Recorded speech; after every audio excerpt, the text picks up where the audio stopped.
Thank you for spending another midweek moment with the Wisconsin Property Taxpayers. I'm Paul Rozeski. Today is Wednesday, the 18th of November, 2025. Before we look at some headlines, let's look to the week ahead. This weekend is the opening weekend of deer hunting with a firearm. And depending on if you get bored or how fed up you are with government shutdowns and other politics, Saturday is National Start Your Own Country Day. So yeah, let's see if you can do any better. This week in the episode, we look at the energy demands of power centers and compare a couple of the many options that We Energies is proposing for new power generation. Next, we check in on the flurry of activity that's happening with bill proposals and approvals and look at the best chance to reduce government that we've seen in a while. And then we wrap up this episode with a quote from a founding father with two first names. Lock in your guesses if you think you got one. Without further ado, let's jump into some news together. Starting off, I wanted to share some research I did because there's a lot of buzz going on about new data centers being proposed and the impacts they'll have for local government, local economies, the local environment, the water tables, taxes, and on and on and on.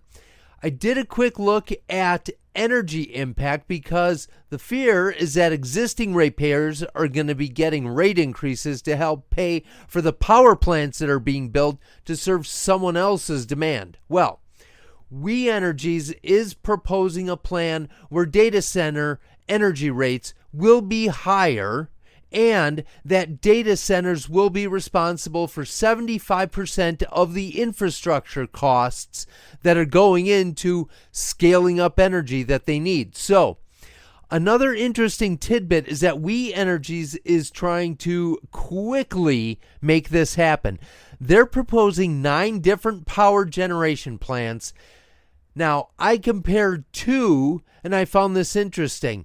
2 of the projects, one is a solar installation that will generate 255 megawatts of electricity and a natural gas plant that would generate 270 megawatts. Very similar.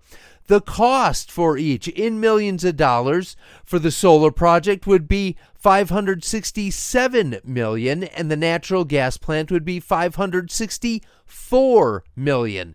That's almost identical. What isn't the same is that the footprint of the natural gas plant is about 18 acres. If you include the surrounding area that'll have green space and cultivated crops, it is slated to be 190 acres. The solar installation will be 3,700 acres. That's the size of a small city. Literally, for my Fox Valley listeners, that's way more than what covers the entire city of Mayville. For folks familiar with Milwaukee, that's bigger than the city of St. Francis. And I think my favorite comparison falls in the Dane County area. The solar installation is larger than the city of Middleton. The natural gas plant is the size of Middleton High School. In other news, the full Senate was in session voting on bills on Tuesday, and the full Assembly is voting on bills today, Wednesday. A lot of things happening, everything from allowing outdoor advertising companies to trim trees around billboards all the way to prohibiting guaranteed income programs. More importantly, one of the bills that passed is a bill to undo the Governor Evers school funding veto that turned a one-time school funding increase of $425 per student into an annual funding increase that'll add $425 per student every year for 420 years. The Senate is the chamber where the numbers get tighter and bills tend to bottleneck and don't get passed. So getting that one through the Senate makes it likely that it will get to the governor's desk, although there isn't a potholes chance in heck that he signs it. In other news, the Wisconsin State Assembly's Committee on Government Operations, Accountability, and Transparency, I guess that's a mouthful, the GOAT Committee, voted to recommend passage of 4 bills that have been dubbed the Red Tape Reset. They are bills designed to improve and reduce government regulation. One of those bills is Assembly Bill 724, which would make each chapter of the Wisconsin Administrative Code expire after 7 years, unless that chapter is readopted by the agency that uses it and it goes through a readoption process. It will get eliminated.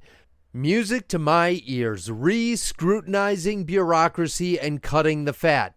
It makes so much sense, probably will never happen. And finally, I leave you with wisdom from founding father James Madison, who said, and I quote, "The essence of government is power, and power, lodged as it must be in human hands, will ever be liable to abuse," unquote.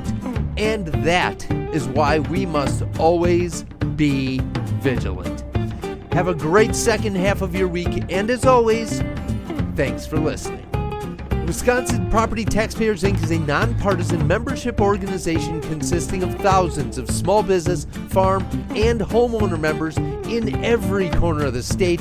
Founded in 1985, the organization is committed to providing its members with up-to-date information, legislative advocacy, and exclusive cost-saving benefits. Find out how to join at WPTOnline.org/join.